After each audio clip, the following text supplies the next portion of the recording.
खूबनाथ शीर्षक છે अनहद। उसकी ज़रूरतें बहुत कम थी, ख्वाहिशें और भी कम। न तो दुनिया भर की दौलत, न दुनिया पर हुकूमत। न तो दुनिया भर की दौलत, न दुनिया पर हुकूमत। ऐसा कोई ख्वाब देखा ही नहीं उसने।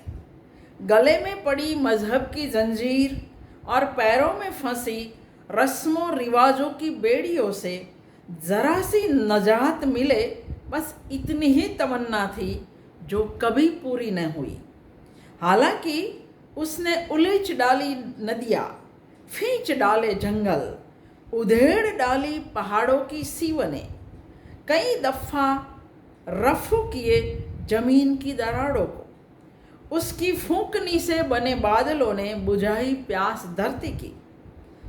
उसकी जहातों के गीत परिंदों के परों में बंद कर खला में खो गए।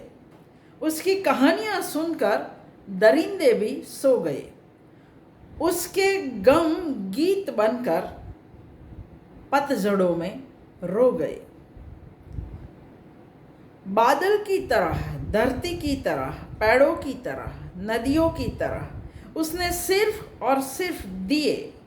अपनी खाल उतार कर तहजीब के पाँव में पहनाए, आंखें निकाल कर अलगनी पर टांग दिए, होठों को नोच कर झड़ दिए शायरों के दिलकश दीवान के पन्नों पर। दीवान એટલે काव्य संग्रह।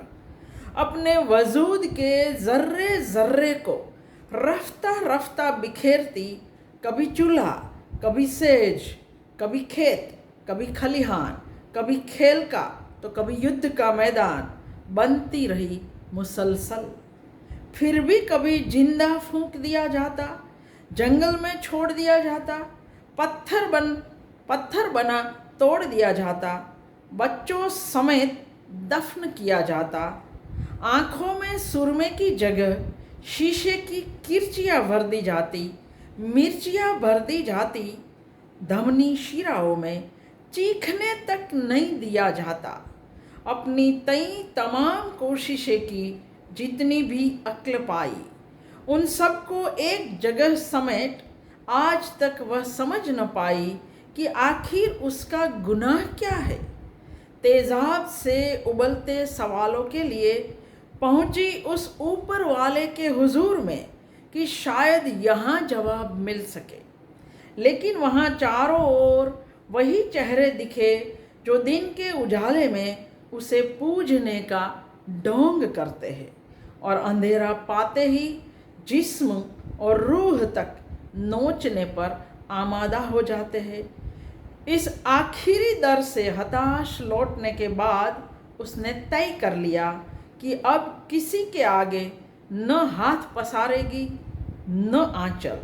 अब सिर्फ लड़ेगी और जमकर लड़ना सिखाएगी अपनी बेटियों को। घर में, समाज में, जंगल में, रन में, वन में, हर जगह वह जिएगी सिर्फ और सिर्फ अपने बल पर, अपने सामर्थ्य पर, न किसी की दया पर, न किसी हया पर। बेहया मौसम में शर्मो हया से खतरनाक कुछ भी नहीं। बेहया मौसम में शर्मो हया से खतरनाक कुछ भी नहीं। खूबनाथ।